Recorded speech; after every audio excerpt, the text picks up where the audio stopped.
नमस्ते। तो आज हम इस वीडियो में गोकुल एग्रो रिसोर्स लिमिटेड इस कंपनी का जो शेयर है उसके बारे में full important detail step to step देखेंगे, ताकि हमें यह पता चल सके कि इस कंपनी का जो शेयर है वो इन्वेस्टमेंट के नज़र से कैसा है और ये कंपनी करंट कैसा ग्रोथ कर रही है। तो सबसे पहले हम कंपनी के रिलेटेड जो इम्पोर्टेंट डाटा है उसमें कंपनी का जो बिजनेस का सेगमेंट है उसके बारे में इंफॉर्मेशन देखते हैं। तो ये company various kind of edible non edible oils और मिल्स इनका मैन्युफैक्चरिंग और प्रोसेसिंग करती है, और उसके लिए कंपनी के पास गांधीधाम में एक हमें मैन्युफैक्चरिंग फैसिलिटीज़ भी देखने को मिली है। और उसके साथ ही में कंपनी के पास विटालाइफ, महक और जायका इनका एडिबल ऑयल का पोर्टफोलियो है। और साथ ही में कंपनी के पास वनस्पति पोर्टफोलियो में रिचाफील्ड और पफराइड ये दोनों ब्रांड हमें देखने को मिले। तो एडिबल ऑयल और वनस्पति में कंपनी के पास अच्छे ब्रांड है, और कंपनी का जो बिजनेस है वो एडिबल ऑयल से रिलेटेड है, जो कि अगर हम इंडिया में देखेंगे तो मोस्टली एडिबल ऑयल का जो यूज़ है वो हाउस में कुकिंग, फ्राइंग और बेकिंग में होता है। और इसी वजह से मोस्टली जिस चीज़ की यूज़ होता है उसमें हमें एडिबल ऑयल यहाँ पर देखने को मिला है, जिसमें ये कंपनी काम करती है। और इसी वजह से कंपनी का अगर सेल्स में कंपनी कंसिस्टेंट ग्रोथ करते हुए देखने को मिलती है, तो इसी वजह से हमें यह भी देखने को मिलेगा कि ये कंपनी अपने एडिबल ऑयल का जो बिज़नेस है उसमें भी कंसिस्टेंट एक अच्छी ग्रोथ कर रही है, और जो कि कंपनी के बिज़नेस के लिए एक बहुत ही अच्छा साइन होगा। तो कंपनी एक मोस्टली यूजेबल बिज़नेस में काम करती है, जो कि इस कंपनी के लिए हमें बहुत ही अच्छा साइन देखने को मिला है। और उसके बाद हम कंपनी के इस बिज़नेस में कंपनी कैसा परफॉर्मेंस कर रही है उसके बारे में इंफॉर्मेशन देखते हैं। और इसीलिए इसके बाद कंपनी के रिलेटेड अगर हम रेशोज देखेंगे तो इस कंपनी का जो स्टॉक का पी रेशो है वो हमें 10.5 देखने को मिला है। तो एक अच्छे वैल्यूएशन पर कंपनी का शेयर अभी ट्रेड कर रहा है,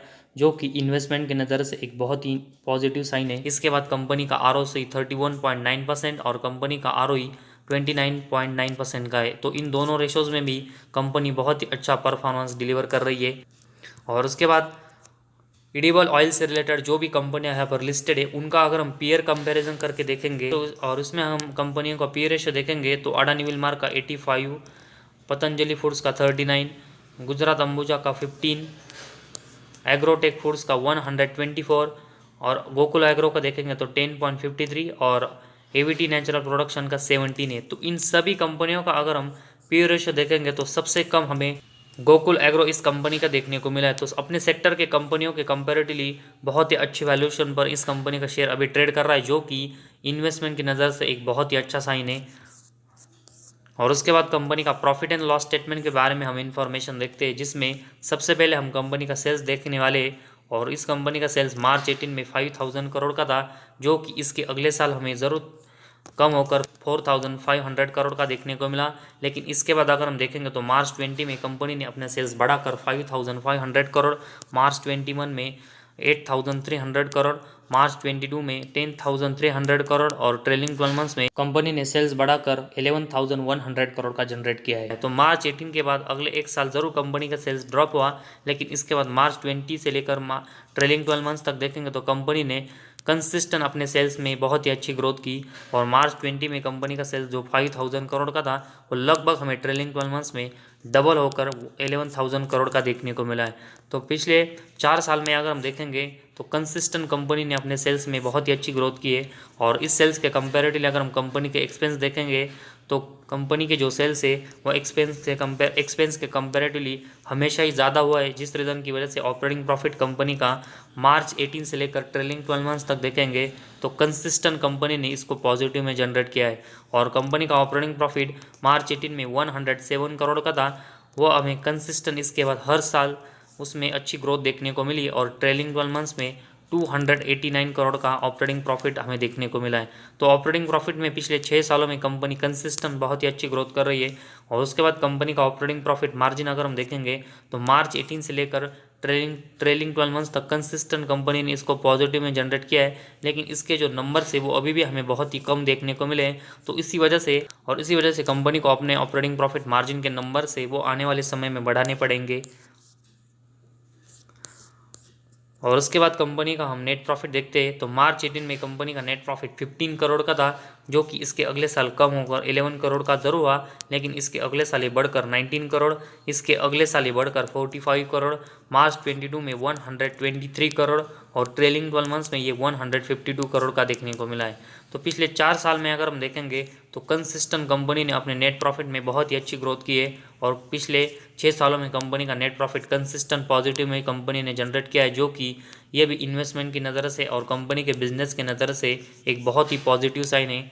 और इसके बाद कंपनी का अर्निंग पर शेयर अगर हम देखेंगे तो कंसिस्टेंट कंपनी ने अर्निंग पर शेयर में भी बहुत ही अच्छी ग्रोथ की है और कंपनी का जो अर्निंग पर शेयर मार्च 18 में सिर्फ 1.14 हमें देखने को मिला था, वो अब हमें 10.34 इस क्वार्टर और इस ट्रेलिंग 12 मंथ्स में देखने को मिला। तो लगभग 9 टाइम्स के आसपास जो ग्रोथ है वो कंपनी ने अर्निंग पर शेयर में पिछले 6 सालों में की है।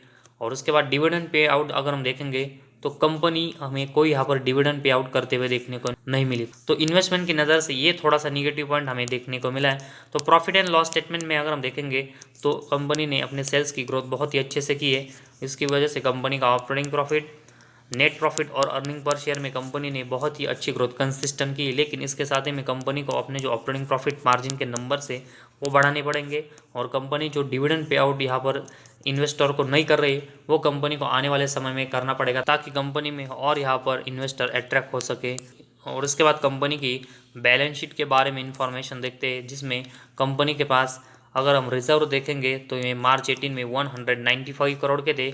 इसके बाद कंसिस्टेंट कंपनी ने अपने रिजर्व में एक अच्छी ग्रोथ की और अभी सितंबर 22 में कंपनी के पास 505 करोड़ के रिजर्व है। और उसके कंपेरेटिवली अगर हम कंपनी के ऊपर बोरिंग्स देखेंगे 267 करोड़ का है। तो कंपनी के ऊपर जितना बोरिंग्स है उसके कंपेरेटिवली कंपनी के पास 2 टाइम्स यहाँ पर रिजर्व है, जिस रीज़न की वजह से इस कंपनी की जो बैलेंस शीट है वो अभी हमें स्टेबल देखने को मिली।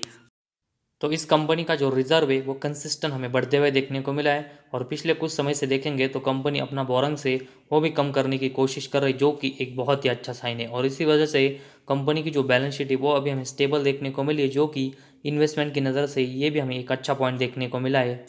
और उसके बाद कंपनी का अगर हम कैश फ्लोज देखेंगे तो इस कंपनी का कैश फ्रॉम ऑपरेटिंग एक्टिविटी अगर हम देखेंगे तो पिछले 4 सालों में कंसिस्टेंट पॉजिटिव में, जो कि एक अच्छा साइन है।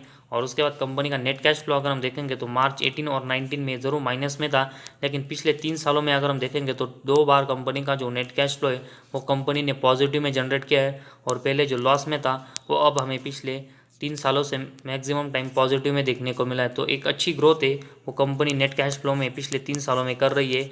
लेकिन कंपनी का जो प्लस और माइनस में जो नेट कैश फ्लो कंसिस्टेंट जा रहा है वो भी कंपनी को स्टॉप करना पड़ेगा और कंपनी को net cash flow maximum time positive में जनरेट करना पड़ेगा, ताकि कंपनी की भी एक कंसिस्टेंट ग्रोथ अच्छी हो। और उसके बाद कंपनी के डेब्टर डेज देखेंगे तो मार्च 18 में 27 थे, लेकिन इसके बाद कंपनी ने कंसिस्टेंट इसके जो डेज है वो कम करके रखे और मार्च 22 में अभी ये हमें 7 देखने को मिले। तो कंपनी के जो डेब्टर डेज है वो कंसिस्टेंट हमें बहुत ही कम देखने को मिले। तो इसका मतलब है कंपनी को अपने डेप्टर से पेमेंट लेने में बहुत ही कम समय लग रहा है, जो कि इस रीज़न की वजह से कंपनी के पास बहुत ही अच्छे से और जल्दी कैश आ रहा है, जिस रीज़न की वजह से कंपनी के रिलेटेड कुछ इंपॉर्टेंट चीज़ों के लिए ये कैश यहाँ पर स्पेंड कर सकती है। और उसके बाद इन्वेंट्री डेज अगर हम देखेंगे तो मार्च 18 में कंपनी के इन्वेंट्री डेज 32 थे, जो कि इसके बाद अगर हम देखेंगे तो मैक्सिमम टाइम कंपनी ने इसको कम करके रखा है और मार्च 22 में अभी 27 हमें ये देखने को मिले। तो कंपनी के जो इन्वेंट्रीज है वो कंपनी ने कंसिस्टेंट 50 डेज के यहाँ पर कम करके रखे, जो कि इस कंपनी के बिजनेस के लिए एक बहुत ही अच्छा साइन है, क्योंकि कंपनी को अपने इन्वेंट्रीज बेचने में भी बहुत ही कम समय लग रहा है, जो कि कंपनी के बिजनेस के लिए एक बहुत ही अच्छा साइन है। तो इन्वेंट्री और डेप्टर डेज इन दोनों के जो डेज है वो कम है, जो कि इस कंपनी के बिजनेस के लिए ये भी हमें बहुत ही अच्छा साइन देखने को मिला है। और उसके बाद कंपनी का शेयर होल्डिंग पैटर्न देखेंगे तो प्रमोटर के पास 72.56% की मेजोरिटी स्टेक है। इसके बाद एफआईज के पास 0.05, डीएस के पास 0 और पब्लिक के पास 27.39% की हिस्सेदारी।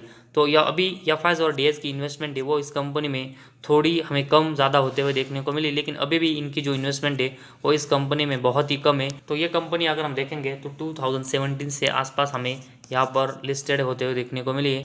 और उसके बाद अगर हम देखेंगे तो कंपनी का जो परफॉर्मेंस है वो पहले 2-3 साल में अगर हम देखेंगे तो हमें एक ही रेंज में देखने को मिला था। पिछले 2-3 साल से कंपनी अच्छी ग्रोथ सभी सेगमेंट में कर रही है और इसी रीज़न की वजह से जैसे जैसे कंपनी की जो सेल्स और बाकी के सेगमेंट की ग्रोथ हमें बढ़ते हुए देखने को मिलेगी, वैसे वैसे हमें एफआईज और डीएस की इन्वेस्टमेंट है वो भी इस कंपनी में बढ़ते हुए देखने को मिलेगी।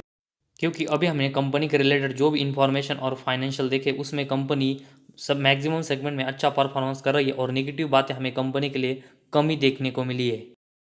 तो कंपनी के में शेयर होल्डर अट्रैक्ट होने के लिए कुछ पॉइंट्स की यहाँ पर ज़रूरत है, जैसे कि कंपनी को डिविडेंड देना पड़ेगा। साथ ही में कंपनी के बाकी के सेगमेंट में अगर हम देखेंगे तो थोड़ी सी इंप्रूवमेंट और करनी पड़ेगी।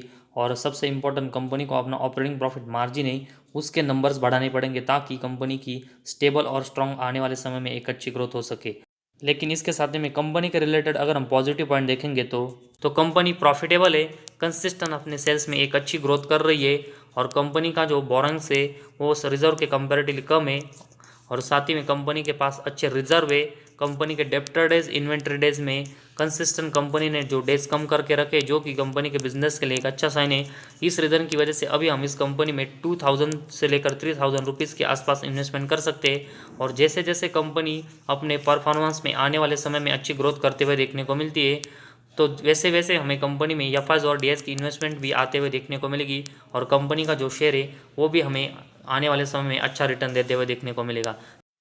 और कंपनी का शेयर में अच्छा परफॉर्मेंस कंपनी आने वाले समय में करेगी, उसके ऊपर हम इतना ट्रस्ट क्यों कर सकते हैं, क्योंकि कंपनी जो एडिबल ऑयल सेगमेंट में काम करती है उसका जो यूज़ है वो इंडिया में हाउस में मोस्टली ज़्यादातर हमें होते हुए देखने को मिलता है। और साथ ही में कंपनी अपने सेल्स में जो कंसिस्टेंट ग्रोथ कर रही है, उस रीज़न की वजह से 2000 रुपीज़ से अभी हम इस कंपनी में इन्वेस्टमेंट स्टार्ट कर सकते हैं। और आने वाले समय में कंपनी के परफॉर्मेंस के ऊपर डिपेंड होगा कि हमें इस कंपनी में इन्वेस्टमेंट बढ़ानी है या फिर नहीं। तो आज के हमारे इस वीडियो में बस इतना ही। अगर आपको हमारा वीडियो पसंद आए तो इस चैनल को ज़रूर सब्सक्राइब कीजिए, साथ ही में बेल आइकॉन प्रेस करके ऑल सेक्शन पर क्लिक करें, ताकि आपको शेयर मार्केट की हर अपडेट जानकारी नोटिफिकेशन के थ्रू सही समय पर मिल सके।